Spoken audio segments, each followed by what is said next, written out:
Docteur Julien Beldam, chirurgien orthopédiste spécialiste du pied et de la cheville. J'exerce au sein de l'Institut de la cheville et du pied de la clinique Blomet à Paris. Bienvenue à ce petit tutoriel expliquant la réalisation d'un peignage et d'un allongement d'Achille sous échochirurgie. Ici, le cas d'un patient de 50 ans présentant une tendinite fissuraire du tendon d'Achille avec une volumineuse fissuration proximale et une fissuration plus petite distale. Celui-ci présente également de manière associée une rétraction de la chaîne postérieure. Il est donc proposé à ce patient la réalisation d'un peignage du tendon d'Achille au niveau de sa partie tendineuse, ainsi que la réalisation d'un allongement musculo-aponévrotique au sein de la partie intermédiaire type Strayer.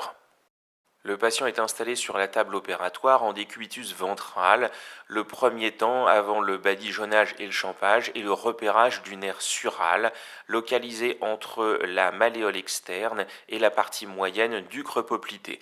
Je réalise ce temps opératoire une fois le patient installé, pendant que mon aide opératoire est en train de se laver les mains. La sonde d'échographie est positionnée transversalement, débutant au niveau de la région rétromalléolaire externe. Il faut chercher en premier lieu la veine, et le nerf est une structure folliculaire située juste à proximité de la veine. On remonte ensuite la sonde, toujours transversalement, en suivant la veine petite saphène et en remontant le long de la jambe jusqu'au niveau du creux poplité. À chaque niveau, ce nerf et ce positionnement de la veine est repéré de manière cutanée avec un stylo dermographique. Une fois le patient positionné, le champage s'effectue jusqu'au niveau de la partie proximale de la jambe. L'appareil d'échographie est positionné face au chirurgien, champé avec une cagoule stérile, notamment utilisée pour l'amplificateur de brillance. Le premier temps opératoire est la simulation avec une aiguille du trajet que prendra l'instrument tranchant du peignage, ici pour atteindre le nodule. Une fois l'incision cutanée repérée et le trajet repéré, il est réalisé une hydrodissection pour mieux individualiser le péritendon du tendon d'Achille. Ensuite, l'incision cutanée est réalisée au bistouri et l'instrument tranchant introduit pour réaliser le peignage. En plus d'éloigner les éléments nobles, cette hydrodissection complétée par un décollement avec un instrument mousse permet de totalement enlever l'ensemble de la néovascularisation inflammatoire, notamment au niveau de la face ventrale du tendon. Je complète donc l'hydrodissection par l'introduction d'un instrument mousse tout autour du tendon permettant de le décoller complètement de sa gaine. Ensuite, une fois le décollement réalisé, je réalise proprement dit le peignage tendineux à l'aide d'un instrument antérograde ou rétrograde et par la même voie d'abord. Dans le cas qui nous intéresse, je ferai particulièrement attention à la mise à plat complète de la fissuration du tendon d'Achille et l'instrument coupant ici antérograde est poussé sous contrôle échographique. Ce contrôle échographique s'effectue de manière longitudinale mais également de manière transversale pour toujours vérifier que l'on est bien à l'intérieur de la gaine tendineuse.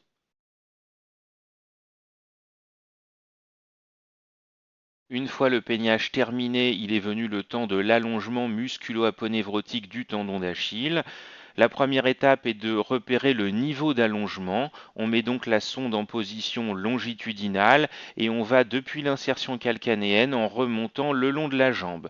On va d'abord voir apparaître à la partie ventrale le muscle solaire, plus en profondeur les muscles de la face postérieure de jambe et au niveau de la partie moyenne de la jambe, on va voir plonger la lame musculo-aponévrotique et comme ici apparaître le relief du jumeau interne.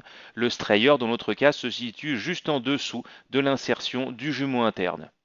La première étape est bien évidemment la réalisation d'une hydrodissection entre le fascia jambier et l'aponévrose du tendon d'Achille. Là aussi, cela se fait d'abord par voie longitudinale et c'est également contrôlé par voie transversale avec la sonde d'échographie. Vous notez ici la dissection qui se prolonge extrêmement loin sur la partie externe de la jambe pour ainsi réaliser une véritable dissection et ensuite mieux retrouver les plans à.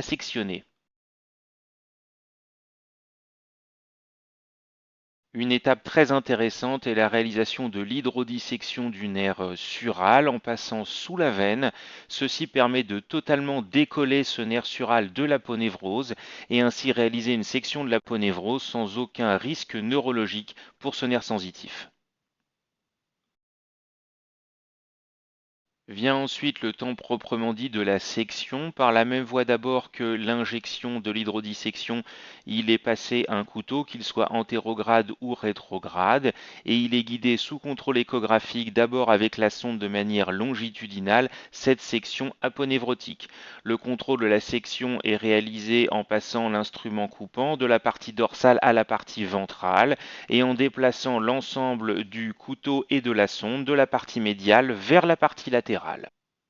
Cette section est également contrôlée en coupe transversale, toujours pour bien repérer l'aponévrose. Cette manœuvre est facilitée par la mise en flexion dorsale du pied et du gros orteil pour permettre de mettre en tension cette aponévrose.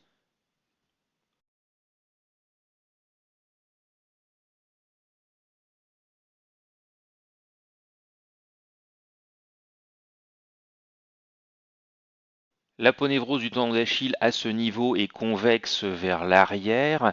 Ainsi, et avec une seule voie d'abord médiale, vous n'arriverez pas à sectionner l'intégralité de l'aponévrose jusqu'à la partie latérale.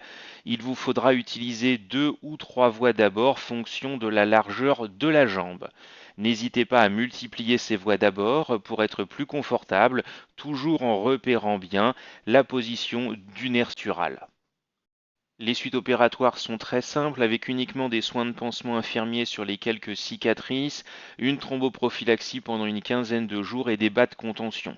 Les patients sont immobilisés par une orthèse suropédieuse pendant une quinzaine de jours avec autorisation à l'appui. Au bout des 15 jours, je leur enlève l'orthèse et leur demande de marcher sur une paire de baskets. Ils débutent alors également leur auto-rééducation pour l'allongement musculo-aponévrotique de l'Achille. Par contre, les phénomènes douloureux, comme d'habitude, disparaissent entre 3 et 6 mois, ce qui correspond non seulement à la cicatrisation du tendon d'Achille, mais également à la cicatrisation de l'aponévrose du tendon d'Achille au niveau du strieur. Je réalise également très fréquemment la mise en place de plasma riche en plaquettes, que ce soit au niveau de la section de l'aponévrose de strieur ou bien au niveau du peignage du tendon d'Achille.